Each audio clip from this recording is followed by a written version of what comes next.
ಹುಬ್ಬಳ್ಳಿಯಲ್ಲಿ ಲವ್ ಜಿಹಾದ್ ಪ್ರಕರಣದ ಅನುಮಾನ ಮೂಡಿಸಿರುವ ಈ ಘಟನೆ ಯುವತಿಯ ಖಾಸಗಿ ಫೋಟೋಗಳನ್ನು ಸಾಮಾಜಿಕ ಜಾಲತಾಣಗಳಲ್ಲಿ ಹರಿಬಿಡುವುದಾಗಿ ಹೆದರಿಸಿ ಜೀವ ಬೆದರಿಕೆ ಹಾಕಿದ ಆರೋಪದಲ್ಲಿ ಒಬ್ಬ ಯುವಕನನ್ನು ಬಂಧನ ಮಾಡಲಾಗಿದೆ.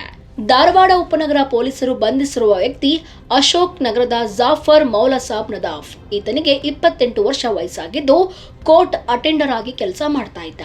ಈ ಯುವಕ 6 ತಿಂಗಳ ಹಿಂದೆ ಹುಬ್ಬಳ್ಳಿ ಕೋರ್ಟ್ನಲ್ಲಿ ಸಹಾಯಕಿಯಾಗಿ ಕೆಲಸ ಮಾಡುತ್ತಿದ್ದ ಹಿಂದೂ ಯುವತಿಯನ್ನು ಪರಿಚಯಿಸಿಕೊಂಡು ಸ್ನೇಹ ಬೆಳೆಸಿ ಆಕೆಯೊಂದಿಗೆ ಫೋಟೋಗಳನ್ನು ತೆಗೆಸಿಕೊಂಡಿದ್ದ ಜಾಫರ್ ಇದೇ ಫೆಬ್ರವರಿ 7ರಂದು ತನ್ನ ಮನೆಯಲ್ಲಿ ಕೃತಕ ಬುದ್ಧಿಮತ್ತೆ ಬಳಸಿ ಫೋಟೋಗಳನ್ನು ಎಡಿಟ್ ಮಾಡಿ ನನ್ನ ಜೊತೆಗೆ ಬರದಿದ್ರೆ ಈ ಖಾಸಗಿ ಫೋಟೋಗಳನ್ನು ವೈರಲ್ ಮಾಡ್ತೇನೆ ಎಂದು ಬ್ಲಾಕ್ ಮೇಲ್ ಮಾಡಿದ್ದಾನೆ ಎಂಬ ಆರೋಪ ಕೇಳಿಬಂದಿದೆ.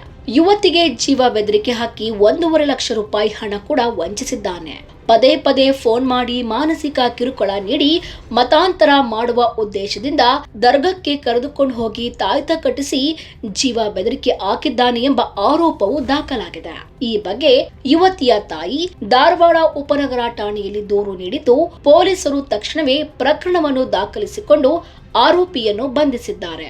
ಯುವತಿಯ ಖಾಸಗಿ ಬದುಕನ್ನ ದುರುಪಯೋಗಪಡಿಸಿಕೊಂಡು ಬ್ಲಾಕ್ ಮೇಲ್ ಮಾಡಿದ ಈ ಘಟನೆ ಸ್ಥಳೀಯರಲ್ಲಿ ತೀವ್ರ ಆಕ್ರೋಶ ವ್ಯಕ್ತವಾಗಿದೆ.